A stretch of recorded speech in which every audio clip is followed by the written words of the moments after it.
Après une importante promotion, mon salaire a triplé par rapport à celui de mon mari. Pourtant, au lieu de se réjouir avec moi, il est devenu amer, méfiant et même cruel. Il a saccagé notre maison pendant un déplacement professionnel et m'a humilié devant toute la famille. Je viens d'une famille d'immigrés qui a tout sacrifié pour moi, la langue, la culture, le confort, afin que je puisse avoir une vie meilleure. Enfant, j'ai vu mes parents travailler sans relâche, mal payés, avec des journées interminables et presque sans repos, sans jamais se plaindre, car ils croyaient en mon éducation et en mon avenir. Chaque paire de chaussures neuves, chaque livre, chaque trajet en bus était un sacrifice de leur part. Au début, j'ai mal vécu ce déracinement. Ma maison, mes amis, ma famille me manquaient, et j'étais harcelée à cause de mon accent, de ma langue et de ma couleur de peau. Mais mes parents ne m'ont jamais laissé baisser les bras. Ils me rappelaient chaque jour pourquoi nous étions venus ici et m'ont encouragée à poursuivre mes études, qui sont devenues ma force. J'ai excellé scolairement, gagnant peu à peu le respect et me faisant des amis, même si cela a eu un prix. Le soir de ma remise de diplôme, lors d'une fête où j'étais allée pour m'intégrer, j'ai bu pour la première fois et je me suis enivrée dangereusement. Effrayée et seule, j'ai appelé mes parents pour qu'ils viennent me chercher, mais ils ne sont jamais arrivés. Ils avaient eu un accident de voiture mortel en venant me rejoindre. La culpabilité et la douleur de cette nuit ne m'ont jamais quittée, un fardeau que je porte en silence, hantée par la pensée que leur mort était de ma responsabilité. Et pourtant, je continue d'avancer pour leur rendre hommage. L'université a été un combat, jonglant entre les petits boulots, les prêts étudiants, le loyer, les courses et les études sans aucun soutien, tandis que d'autres profitaient d'une jeunesse insouciante. Je n'avais ni fête, ni relation, ni liberté, juste la survie, mais cela a forgé la résilience qui m'a permis d'obtenir un emploi prestigieux après mes études.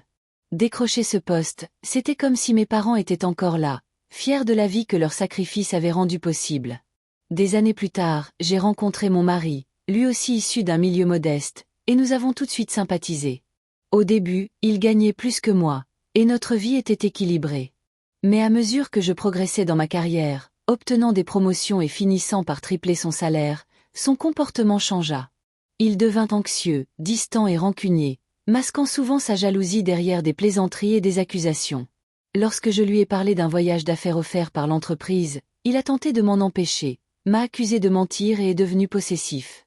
Je suis partie malgré tout et suis revenue dans une maison qu'il avait délibérément saccagée, exigeant que je nettoie en guise de punition. J'ai refusé, insistant sur nos responsabilités partagées et exigeant le respect. Sa colère s'est intensifiée, il m'a insulté et a même impliqué sa mère, mais je me suis protégée et j'ai séjourné à l'hôtel pour préserver ma tranquillité, attendant qu'il réfléchisse. Après quelques jours, il a reconnu sa faute, s'est excusé, a nettoyé la maison et a admis sa jalousie et son comportement injuste, mais a refusé toute aide professionnelle pour son stress. La situation a empiré lors d'une réunion de famille, où il m'a humiliée publiquement, se moquant de mes promotions et les attribuant au féminisme et au quota de genre plutôt qu'à mon travail.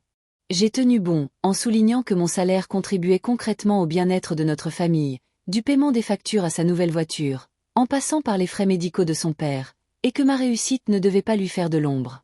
Sa réaction a dégénéré en menaces et en demande de divorce, ce à quoi j'ai consenti calmement, quittant la réunion et affirmant ma dignité.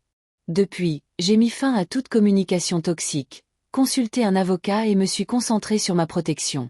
Au cours des mois suivants, j'ai finalisé le divorce, surmonté ses tentatives de nuire à ma carrière et résisté à ses demandes de pension alimentaire, retrouvant enfin ma liberté et ma sérénité. Vivant seul, j'ai découvert la joie d'être pleinement moi-même, sans peur ni compromis, libre de toute emprise, capable de respirer, de m'épanouir et d'honorer mes réussites durement acquises. Il m'arrive encore d'être confrontée à des souvenirs du passé, mais je me sens plus forte et pleine d'espoir, fière d'avoir défendu ma valeur et de refuser tout compromis. Je ne veux rien de moins que le respect, l'amour et une vie qui m'appartiennent pleinement.